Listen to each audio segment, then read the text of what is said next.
What if I told you there is a brand new Pokemon set where its booster box is already $600? This is something unlike we've ever seen in the 30 years of Pokemon card history. And that set is, of course, Destined Rivals. It's less than a year old and the booster boxes are already pushing $600. These booster boxes are just straight blasting through the stratosphere, like your millennial coworker blasting into your personal space to tell you about the awkward turtle.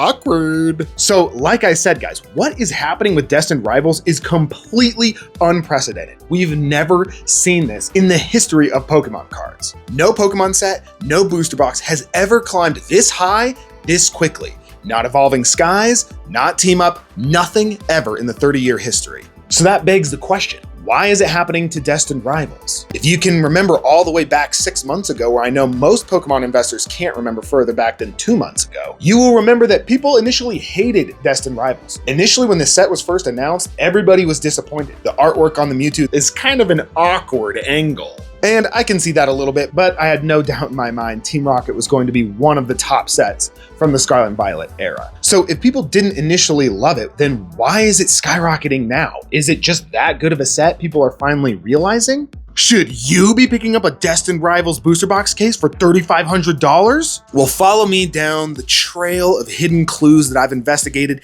in the Pokemon investing market to find out why. I've been investing and collecting in Pokemon for the past 12 years, since about 2014 or so, which is longer than 99% of the other Pokemon investors and collectors on YouTube currently. I've done multiple six figures in sales and investments over the years, and this has just been a hobby for me the whole time, and it still is. This is not my main job, this is just for fun. So let's delve into all the market factors that are driving the Destined Rivals booster box prices so high. And stick around to the end, guys, because I'll talk about what I think you should do if you want to invest in Destined Rivals. So number one, of course, let's just start with the obvious. I personally think this set is amazing. Obviously, you have a ton of banger Pokemon, and with the Team Rocket aesthetic, everybody is gonna love it. I mean, just look at this set. You have a ton of banger Pokemon heading the set. And of course, coupling them with their trainers like Giovanni is just going to do amazing. And then you've got the Team Rocket colors and aesthetics just making all the 1990s unks like me sweat, baby. So that's the number one obvious reason, but there are a bunch of other important reasons that you might not expect. All of these need to be taken into account if you're looking at investing in a set, especially something as highly volatile as Destined Rivals. And real quick, before we move on here, I just want to make a point for anybody who's new to investing. The Pokemon Company International typically reserves the right to reprint a set as much or as little as they want anytime in the first 2 years or so. So from the point that Destined Rivals came out, they have about 2 years to print as much product as they want of it. And certainly the Pokemon Company knows that Destined Rivals is one of, if not the top Scarlet and Violet set. And they have already worked to print as much as they can, and hopefully they're going to do it some more. But that's the reason for the volatility. The second reason is, of course, just the investability in booster boxes. Booster boxes are one of the oldest products in TCGs. It's been around for the entire 30-year history of Pokemon card collecting. And traditionally, at least, it's the best and cheapest way to actually get Pokemon cards. They are just a no-nonsense, no-fluff product. Comes with 36 booster packs in a box. They're easy to store, they're easy to ship. You can buy them in cases of 6, which again are really nice to store compared to something like ETBs or UPCs, which are much, much larger and come with a lot less packs. So everybody has known for a long time now that booster boxes are great for investing. So that's another reason why the Destined Rivals booster box in particular is skyrocketing. And again, we'll talk about this at the end, but there are some other products that you can get Destined Rivals for half the price. So with the massive investability of Destined Rivals booster boxes, all the investor bros like myself know to buy booster boxes. They know Destined Rivals is going to be a top set. And to be honest, it kind of scares me. And the reason for that is that if everyone knows that these booster boxes are going to be great investments, then they're all keeping them sealed. Who's going to rip a $600 booster box when you could buy the Mewtwo collection box for $30 to $40? Or you can get a booster bundle for $40 or sleeved boosters for $10. You could buy 36 sleeved boosters for $360, half the price of a booster box. And that should scare you, because if the price of a single product is double what other smaller SKUs are for the same amount of packs, that doesn't make a lot of sense. And what that's going to lead to is everybody keeping DR booster boxes sealed. So number 3 for why the Destined Rivals booster box is skyrocketing is something that I have not really heard any other Pokemon content creators talk about. And it's that demand is so high for some of these sets, especially Destined Rivals, that it's as if this set, DR, has already undergone what would be a normal 2 to 4 year market cycle. So what has happened traditionally in the past is that you can pre-order a set for a reasonable price. Let's say $110 for a booster box. Well, when that set comes out, usually it drops in price because now everybody has their product, everyone starts unloading it on the internet, on eBay, TCG Player, whatever, and it drives the price down. This is where you may have heard of $80 booster boxes. This happened because everybody was trying to fire sale that set so that these LGSs could then recoup their cost and buy the next newest set, which hopefully would be better than the last one. And rinse and repeat until your hair falls out like Rudy from Alpha Investments. Then over the next 2-year print cycle, like we talked about earlier, usually the set just kind of goes up and down a little bit. Maybe it gets a reprint and it drops and then it slowly ticks back up, but mostly it's just going sideways.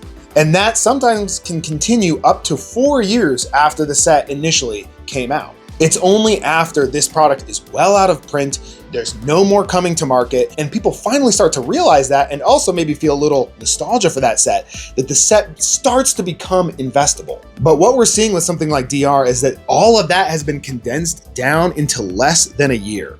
The demand is so high, you can't find Destined Rivals anywhere. It doesn't matter if you're looking for sleeved boosters, booster bundles, it doesn't matter. You won't be able to find it. And because of that, it's as if the set is already 4 years old. So it doesn't really matter that it's only been a year because the product availability of it is as if it's already 4 or 5 years old. Number 4 is reprints. Now, in years past, the Pokemon Company traditionally would reprint booster boxes. And for popular sets, they would sometimes do multiple print waves and even some unpopular sets. But take Evolving Skies, for example. There were at least 2 or 3, I think, Evolving Skies booster box reprints of a sizable quantity. And so this time around, I wrongly assumed that they would do that again. And I know many other investors thought the same thing. But this is why I always say the Pokemon Company reserves the right to do whatever the hell they want. And I think the Pokemon Company just has access to so much knowledge and data from the market. They knew the demand for Pokemon right now is absolutely banana sandwich. It's never been this hype. And I think they just knew that if they printed booster boxes, there was no way they were going to be able to get on top of demand. It would actually just increase prices even further. Well, the Pokemon Company has decided to print massive amounts of the smaller SKUs, things like premium check lane blisters, booster bundles, sleeved boosters, of course, and ETBs. Those are much easier to make, they're easier to ship, they're higher profit margin for the stores and for Pokemon. And then of course, you also can get more Pokemon into the more hands